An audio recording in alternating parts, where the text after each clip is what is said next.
As physicians and healthcare workers, we often find ourselves caught between the demands of compassionate patient-centered care and the institutional push for efficiency, RVUs, and performance metrics. What's changed in the economic environment that has forced people to be so focused on the finances? Physicians have had their payment, people say reimbursement, it's not reimbursement, it's payment, cut by the number one payer in the country, which is Medicare, over the last 5 to 10 years. Operators and finance people who can't just move that number. You need to understand the clinical implication of physicians. You have to understand that no health system has endless money. So let's figure out how we're ultimately going to come up with a better term. No money, no mission. Okay, well, that may be true. Nobody in this side works for free. Physicians don't work for free. So as a leader, how do you bridge that gap then? I love talking about metrics because it usually is the easiest way that you can make doctors angry.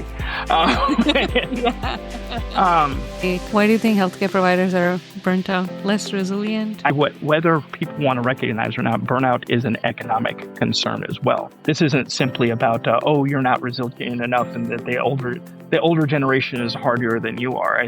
We have to be thoughtful of the fact that these are human beings that are caring for human beings. From my perspective, when I'm seeing 25 patients at Bedside, I'm imagining you in your room, an air-conditioned office in the C-suite.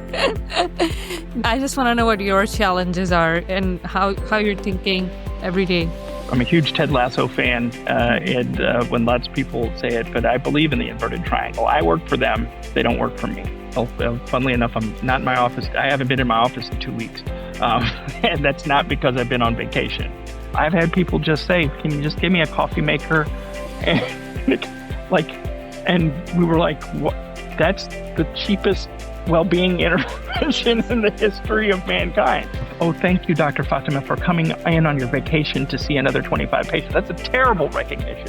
If you had a magic wand today, what's one change you'd make in our healthcare system in the United States? I think I'm going to cheat. I'm going to tell you 3. I think he too must cross in the twilight dim.